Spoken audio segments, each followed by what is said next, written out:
That's part of his deception. Okay, he's trying to deceive the world into believing that the angels and the so-called UFOs, which are actually chariots, are being driven by aliens, man.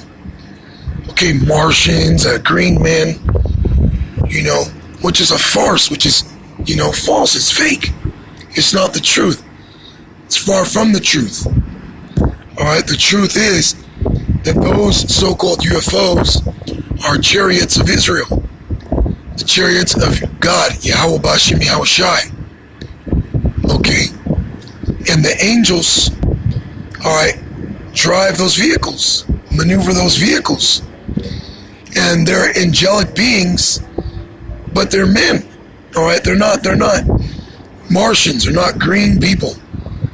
Okay, they're actually melanated angelic beings, man, humanoid. For you to understand, they stand on 2 feet. They have fingers, toes. They have a face like a man, body, torsos like human beings. And that word human goes back to being a colored person. All right, hue means color, and man, of course, is a person. So now from here, let's jump to 2 Maccabees, chapter 3, verse 7, and going into an account of the angels visiting. So this is 2 Maccabees 3 and 7. Now when Apollonius came to the king and eschewed him the money whereof he was told, the king chose out Heliodorus, his treasurer, and sent him with the commandment to bring him the foresaid money. So forthwith Heliodorus took his journey under a color of visiting the cities of Celesyria and Phenice, but indeed to fulfill the king's purpose. And when he was come to Jerusalem and had been courteously received the high priest of the city, he told him what intelligence was given of the money, and declared wherefore he came, and asked if these things were so indeed. Then the high priest told him that there was such money laid up for the relief of widows and fatherless children. See, because we had a welfare system, all right? We had a righteous banking treasury. I would say a righteous treasury, to correct what I was saying. And there was a welfare system. We looked out for each other, the fatherless, the widows. Okay, that's a righteous thing that us Israelites harnessed, that we possessed. And the Edomites, they knew of this at the time. Now this is going into when the Greeks came into power. Okay, when Alexander the Greek came into power, who was the son of King Philip of Macedonia. And when he died, his 4 generals split up their kingdom and were at war with one another, and went forth to keep that foothold in the known world. Okay, and put Israel into subjection. Okay, so he heard of great money, and they came to rob the treasuries. It was told to Heliodorus that we had that money, but that money was for us, man. Okay, it says, and that some of it belonged to Hyrcanus, son of Tobias, a man of great dignity, and not as that wicked Simon had misinformed. The sum whereof in all was 400 talents of silver and 200 of gold. That's a lot of money. I believe each talent, if you equate it to modern day weights and measurements, I believe a talent is like 60 to 70 pounds. I believe. My Wi-Fi is acting up, so I can't pull it up. But that's what it was. So if you times 60 by, 200 of gold, 60, 10 would be 2,000. So 60 would be roughly,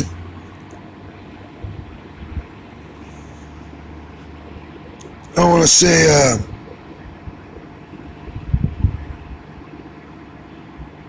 120,000 pounds of gold, if I'm not mistaken, or 60. I could pull up my calculator and do the math, but you got the point. It was a lot of money, actual money.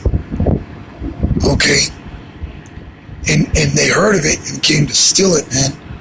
Showing you how wicked these Edomites are, man. Another reason, like I mentioned, for their robbery. Okay, the thefts. Okay, the riches got by deceit. Verse 12, and that it was altogether impossible that such wrong should be done unto them that had committed it to the holiness of the place, and to the majesty and inviolable sanctity of the temple, honored over all the world. But Heliodorus, because of the king's commandment given him, said that in any wise it must be brought into the king's treasury. So at that day which he appointed, he entered in to order this matter. Wherefore there was no small agony throughout the whole city, but the priests prostrating themselves before the altar in their priest vestments called unto heaven upon him that made a law concerning things given to he kept, that they should safely be preserved for such as had committed them to be kept. You see, so when they were coming in to steal the money, they were like, yeah, we understand that, but you know what? This is the commandment from the king. We're here and we're going to take that money. All right. So the priests were like, man, fuck. They were like, man. They were like, we don't want that to go down. So they went and they prayed before the Lord in their holy garments. They made themselves ready and asked supplication of the Lord to deliver them, that the heathen won't just go in and rob the temple. Okay? He says, for the man was so compassed with fear and horror of the body that it was manifest to them that looked upon him what sorrow he had now in his heart. Others ran flocking out of their houses to the general supplication, because the place was like to come into contempt. And the women girt with sackcloth under their breast abounded in the streets, and the virgins that were kept in reign, some to the gates, and some to the walls, and others looked out the windows, and all holding their hands toward heaven made supplication. See, so all the righteous in that city, in Jerusalem, prayed to the Lord to deliver them, man, to not allow this to take place. Then it would have pitied a man to see the falling down of the multitude of all sorts, and the fear of the high priest being in such an agony. They then called upon the Almighty Lord, who is Yahweh B'Hashem Yahushai.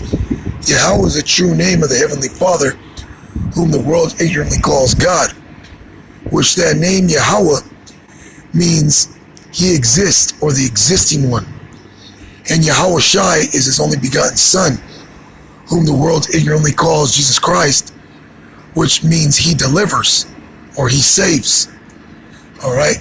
It says to keep the things committed of trust safe, and sure for those that had committed them. Nevertheless, Heliodorus executed that which was decreed. Now, as he was there present himself with his guard about the treasury, the Lord of spirits and the Prince of all power caused a great apparition, so that all that presumed to come in with him were astonished at the power of Yahweh B'Hashem Yahushai, and fainted and were sore afraid. So it said that an apparition came. Okay, a spiritual being came. Okay. For there appeared unto them an horse with a terrible rider upon him, and adorned with a very fair covering. And he ran fiercely and smote at Heliodorus with his feet. You see? So an angel came down, okay, riding on the horse. And it said he rode fiercely, ran fiercely against Heliodorus and kicked him. All right, that's how these angels, remember how we read in Revelation 18, thus with violence shall that great city Babylon be thrown down. One way this place is going to be thrown down are by these so-called UFOs and the angels. They're going to shoot lasers. They're going to actually make presence on the earth and smite people. All right? And the nuclear missiles, okay? It's prophesied that 200 million missiles, or 200 million warheads, I should say, are going to be shot throughout the ends of the earth and predominantly going to hit America. Okay? But once again, the angels are so-called UFOs, which Esau is trying to deceive the world to say that those are aliens, which the term alien just means foreign. But when you think of alien, when you don't know any better, you think of a Martian, like that movie When Mars Attacks, or a gray, like in the movie The Signs with I believe it's Mel Gibson or Tom Hanks, okay, which is off. Or that movie, what was that called? The Fifth Wave. You know, that's all bullcrap, man. All right. It says, and it seemed that he that sat upon the horse had complete harness of gold. Moreover, two other young men appeared before him, notable in strength, excellent in beauty, and comely in apparel, who stood by him on either side and scourged him continually and gave him many sore stripes. So it said two young men on both sides, okay, which deals with the left and the right of the Lord's, you know, of the Lord's power, okay, of his dualism, his duality. All right, which shows you once again that the angels and the demons are in unison, man. Okay, they don't fight. They don't rebel against Yahweh B'Hashem Yahweh Shai like these false churches like to preach. They're in unison. They just have two different offices.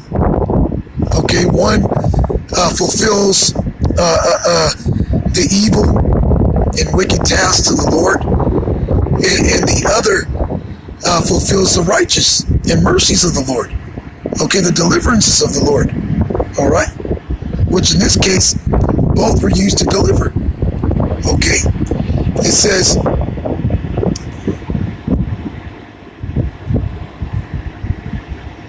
and Heliodorus fell suddenly unto the ground and was compassed with great darkness. But they that were with him took him up and put him into a litter. Thus him that lately came with a great train and with all his guard into the said treasury they carried out, being unable to help himself with his weapons. And manifestly they acknowledged the power of Yahweh B'Hashem Yahweh Shai.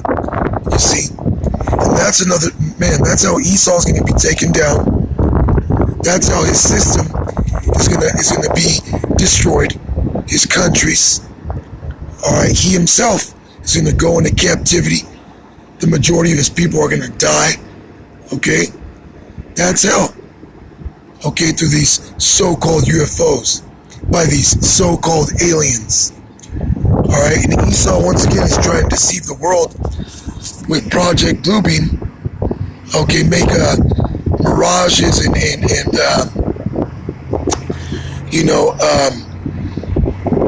what's the word? Mirages and I can't think of the word.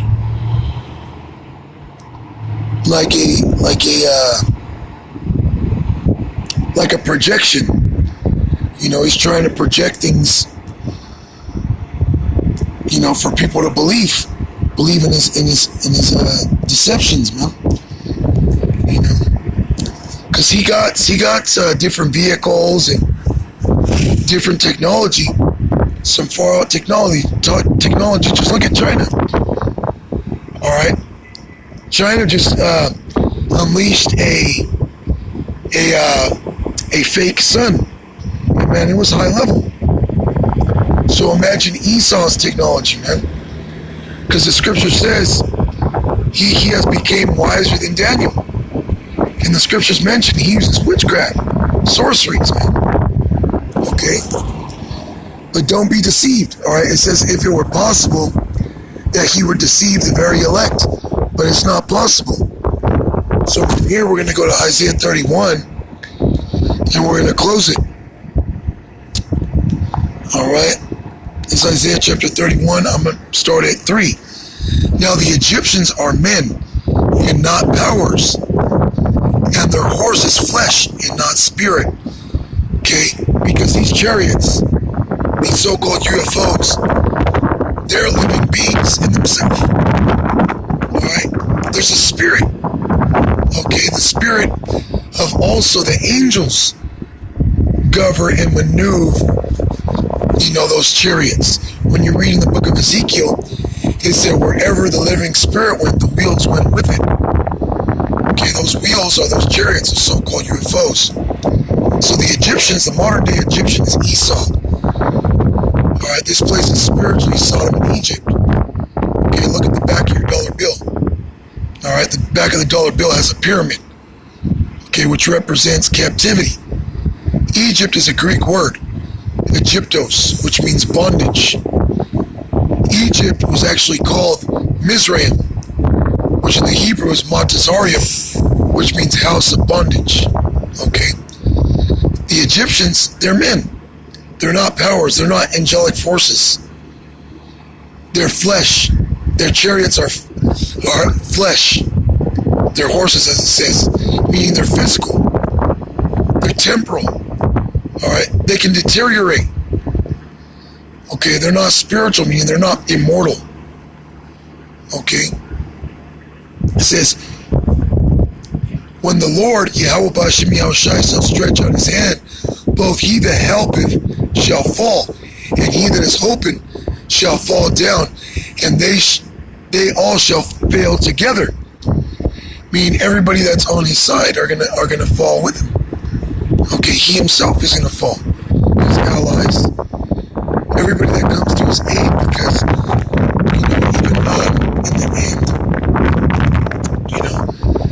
there's gonna be a great war, World War III, and it's gonna climax within the valley of Jehoshaphat, which means the valley of Yahweh's judgment. Alright? Yahweh Shabbat. Okay? Or the valley, the Mount of Troops. The valley of Armageddon. Okay?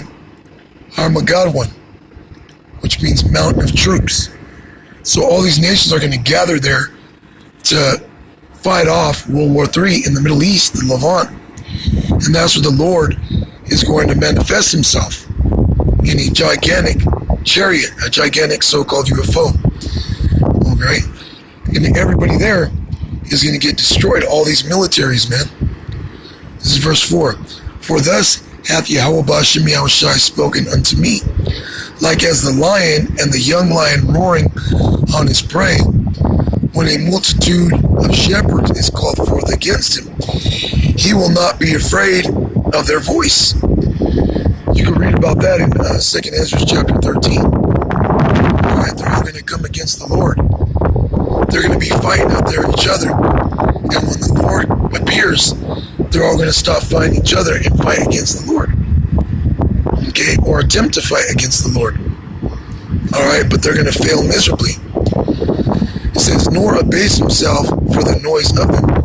So shall Yahweh B'Shem Yahushai of hosts come down to fight for Mount Zion and for the hill thereof. See, so the Lord is going to come down to fight for us, to deliver us, man. Okay, Michael, the archangel, the other angels, they're going to come down and fight for us, man. Daniel chapter 12. All right. Verse 5. As birds flying, so will the Lord of hosts defend Jerusalem. All right. As birds flying. You see, what does that mean? Slocky, you got this train coming.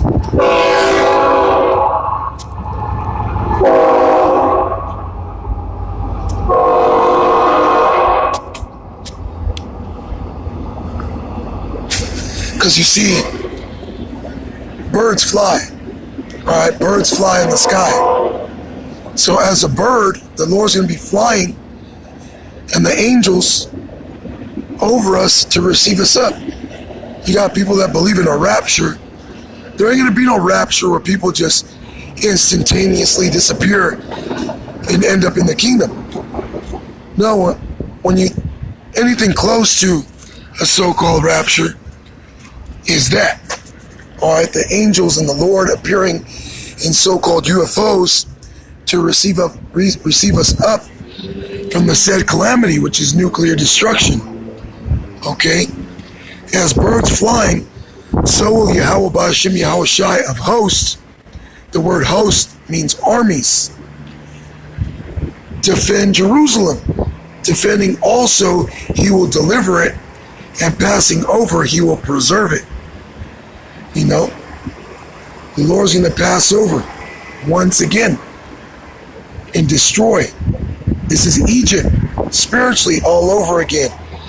And when you read about Egypt and the death angel is Yahweh Shai, whom you ignorantly call Jesus Christ. He's going to pass over Egypt again with a great slaughter upon these Egyptians, which of course the ancient Egyptians were Hamitic people, so-called Africans, all right? But the modern day Egyptian is Esau, Edom, so-called white man, woman, and child. So with that, you get this message, all right? Esau's trying to deceive the world that those are aliens, and they're not. So with that, all praises, honor, and glory to Yahweh Ba'ashem Yahweh Shai, Ba'ashem HaRakakodash. Double honors to our apostles and our elders that rebel at Great Millstone. Shalom to the elect.